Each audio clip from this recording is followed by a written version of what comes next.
ಮಾಡಬೇಕೆಂದು ತಿಳಿದು ಗಂಡನ ಊಟ ಮುಗಿದ ಬಳಿಕ ಭಿಕ್ಷಾ ನೀಡಲಿಕ್ಕೆ ಬಂದಳ ಹೆಣ್ಣು. ಸ್ವಲ್ಪ ತಡವಾಗಿ ಬಂದಿದ್ದರಿಂದ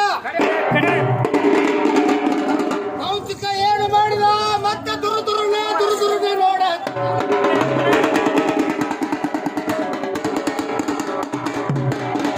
ನೋಡ್ರ ಹೆಣ್ಮಗಳು ಬಹಳ ಪತಿವ್ರತ ಧರ್ಮದ ಹೆಣ್ಣು ಮಗಳು. ತಮ್ಮ ಅಡವಿಯೊಳಗಿನ ಪಕ್ಷಿಯನ್ನು ಕೊಂದು ಬಂದಿಯಲ್ಲ, ಅದರಂತೆ ನನ್ನನ್ನು ಪಕ್ಷಿ ಮಾಡಿ ಅನ್ನು ಸುಮ್ಮನೆ ಹೋಗಿ ಅಂದಳು. ಅವಾಗ ಕೌತಿಕಂದ ಆ ಪಕ್ಷಿ ಸತ್ಯ ಇವಳಿಗೆ ಇವಳನ್ನೇ ಕೇಳಬೇಕೆಂದು ತಿಳಿದ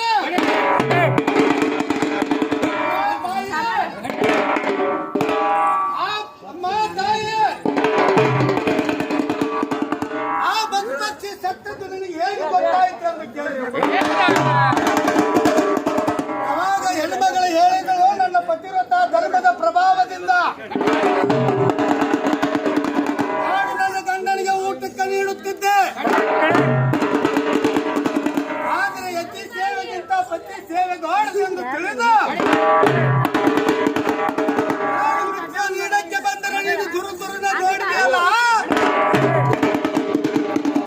ಧರ್ಮದ ಬಗ್ಗೆ ತಿಳಿದುಕೊಳ್ಳಬೇಕಾದರೆ ಹೋಗು ಮಿಥಿಲಾ ಪಟ್ಟಣದಲ್ಲಿ ಒಬ್ಬ ಧರ್ಮವ್ಯಾಧ ನಿರ್ವಣು, ಅವನನ್ನು ಹೋಗಿ ಕೇಳಿಕೊಳ್ಳೆಂದು ಹೇಳಿದಳು. ಅವಾಗ ಮಿಥಿಲಾ ಪಟ್ಟಣಕ್ಕೆ ಬಂದ ಕಟ್ಟುಕರವನು ಮಾಂಸದ ನೀತಿ ಧರ್ಮದಿಂದ ತನ್ನ ವ್ಯವಹಾರವನ್ನು ಮಾಡುತ್ತಿದ್ದ ಕಟ್ಟುಕರವ ಅಂಗಡಿ ಮುಂದೆ ಬಂದ ನಿಂತ ಕ್ಷಣವೇ ಆ ಧರ್ಮವ್ಯಾಧನು ಕೇಳಿದ, ತಮ್ಮ ಪತಿವ್ರತ ಧರ್ಮದ ಹೆಣ್ಣು ಮಗಳನ್ನ ಕಳಿಸಿಕೊಟ್ಟಾಳನಂತ ಕೇಳಿದ. ಏನು ಹೆಣ್ಣು ಮಗಳು ಕಳಿಸಿದ್ದು ನಿಮಗೆ ಹೆಂಗ್ ಗೊತ್ತಾಯ್ತು? ಅವನನ್ನೇ ಕೇಳಿದರಾಯ್ತೆಂದು ಹೆಣ್ಣು ಮಗಳ ಕಳಿಸಿಕೊಟ್ಟದ್ದು ನಿನಗೆ ಹೇಗೆ ತಿಳಿಯುತ್ತೆ ಅಂದಾಗ ಹೇಳಿದ, ತಮ್ಮ ನಾನು ಜಾತಿನಿಂದ ಹೊಲೆಯರವನಾದರು